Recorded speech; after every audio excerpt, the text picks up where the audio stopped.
한 번 정도의 유산은 한 15% 정도. 두 번째 또다시 유산될 확률이 5% 정도. 그럼 세 번째까지 가는 경우는? 세 번째까지 갈 경우는 10% 정도.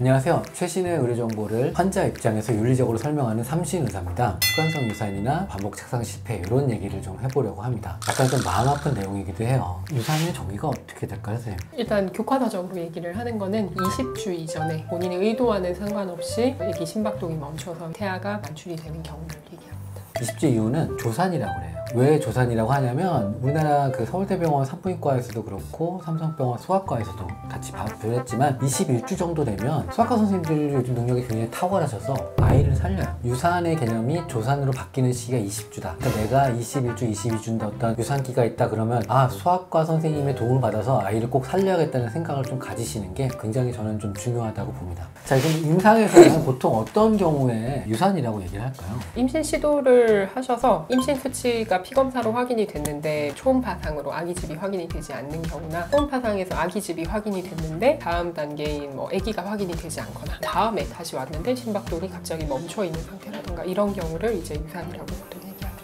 그럴 때 가장 흔하게 같이 동반되는 증상이 있을까요? 보통 많은 분들이 이제 출혈이 있거나 복통이 있거나 그게 아니더라도 사실 아무런 증상 없이 그냥 잘 지내시다가 다음 외래에서 그냥 우리 애기 한번 보러 왔다 이렇게 해서 이제 보셨는데 그냥 갑자기 이제 심장 박동이 이제 정지되어 있는 경우들도 있습니다. 출혈이나 복통이 있으면 다 유산이야? 이렇게 생각할 수 있는데 확률은 어느 정도 될까요? 출혈이나 복통이 있다고 무조건 유산으로 진행이 되지는 않고요. 전체 임신에서 한 15% 정도 유산을 겪는 분들이 있습니다.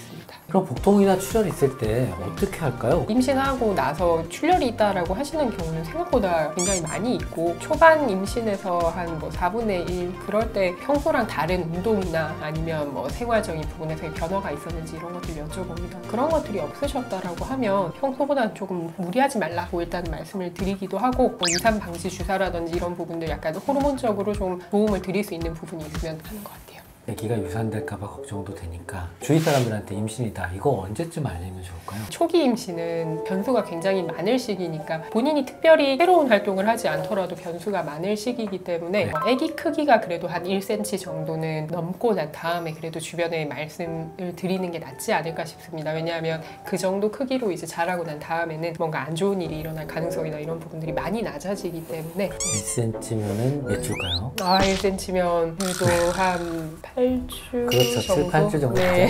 아기를 직접 보고 심장 뛰고 그 얘기를 하는 거죠. 네. 왜 그러면 그 말씀을 드렸냐면 임신하다가 유산되는 경우가 좀 올라가기도 하는데 주위 사람들한테 알리면 시어머니나 친정어머님이 똑같이 하는 말이 있어요. 야, 너 아무것도 하시려고 누워있어. 그렇죠. 네. 이런 일이 생기기 때문에 절대적으로 누워있는 게 좋은 것이냐 꼭 그럴 건 아니거든요.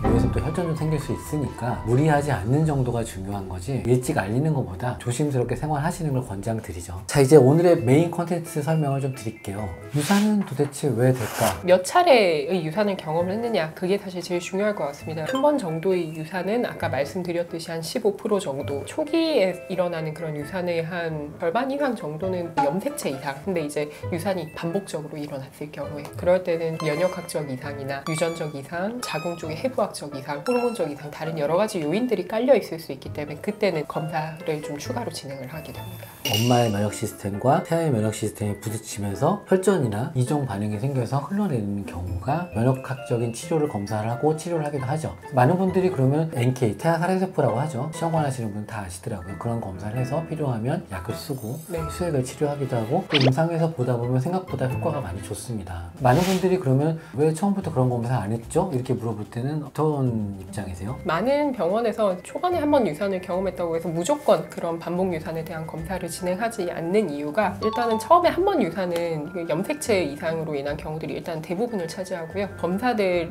굉장히 여러 가지가 있는데 반복 유산의 어떤 원인이 된다라고 명확하게 나와 있는 것들이 아직 연구가 좀 부족하기도 합니다. 그래서 하나의 요인은 될 수 있지만 거기에 뭔가 이상이 나왔다라고 했을 때 산모분들이 거기에 대해서 굉장히 불안해 하실 수가 있고 진료의 방향이나 이런 부분들이 좀 많이 편중될 가능성이 있어서 그런 부분에도 좀 영향을 주는 그렇죠. 것 같아요. 여기서 좀 위안이 되는 말을 한다면요. 그 첫 번째 유산이 되고 두 번째 또 다시 유산될 확률이 몇 프로 정도 될까요? 그래도 이제 첫 회 유산이 한 15% 정도라고 하면 5% 정도. 그죠. 그럼 세 번째까지 가는 경우는? 세 번째까지 갈 경우는 사실은 한 1% 정도 굉장히 그렇죠. 낮습니다. 그러니까 확률적으로 말하면 95%는 정상으로 잘 출산할 확률이 높은 거죠. 또 다른 유산의 원인 중에 이제 호르몬 이상이 있는데요. 호르몬 이상은 또 어떤 것들이 좀 있을까요? 갑상선 호르몬이라든지 유주분비 호르몬이나 이런 부분들의 이상이 있을 경우에 뭔가 이제 착상이라든지 이런 부분에도 좀 방해를 줄 수가 있고 이제 임신이 된다 하더라도 초반 태아의 갑상선 호르몬이나 이런 부분들을 만들 수가 없기 때문에 태아의 나중에 예후를 좀 좋게 만들기 위해서도 좀 호르몬 보충이나 이런 게 필요한 경우가 있습니다. 그런 부분들을 좀 보기 위해서 호르몬 검사는 기본적으로 진행을 하게 되고 다른 호르몬 검사는 어떤 것들이 있을까요?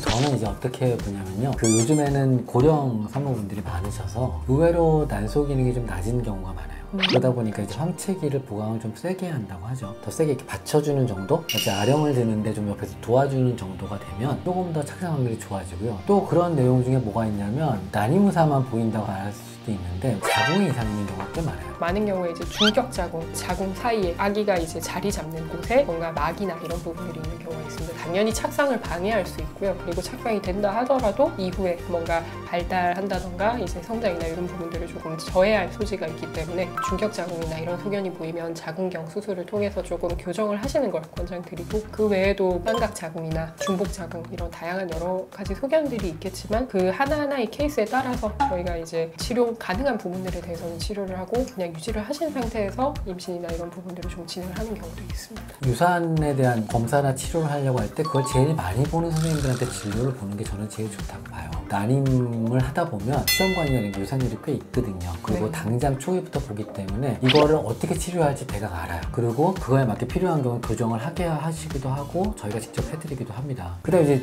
핫하죠. 염색체 이상. 염색체 이상은 막 의사님 저도 가끔 공부할 때 보면 어려워요. 어렵습니다. 네. 학회가 따로 있잖아요. 네.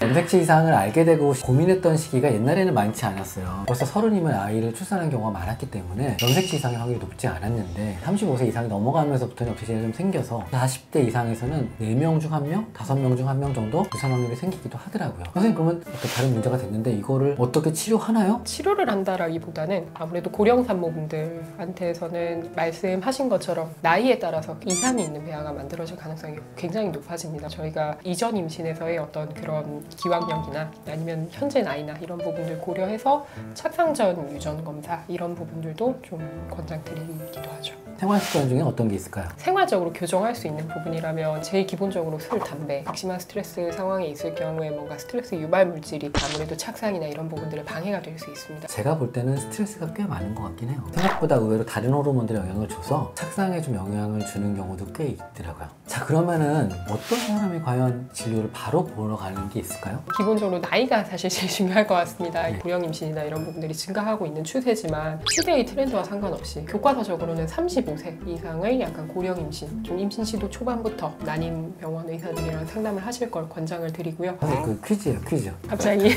산부인과 영역에서 고난과 네. 역경을 말하는 내용이 뭐가 있을까요?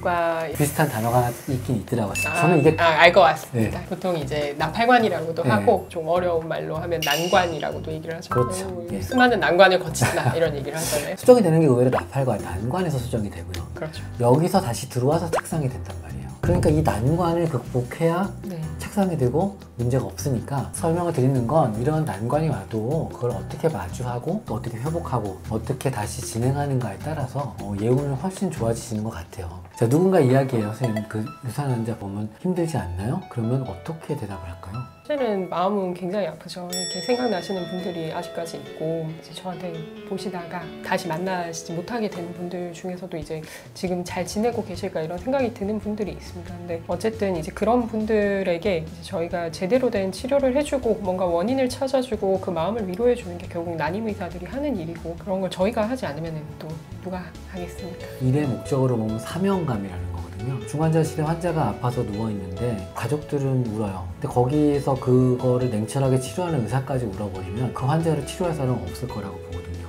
누군가 맨날 물어봐요. 응급실 당직서일 때 응급실이 힘들지 않냐고. 그때 말씀하신 대로 그런 사명감으로 해야 되는 직업을 선택했다면 당연히 그거는 해야 되는 일이고 그런 사람들이 모여서 사회를 유지할 거라고 저는 보거든요. 그래서 전문가가 필요하고 그런 마음이 필요한 것 같아요.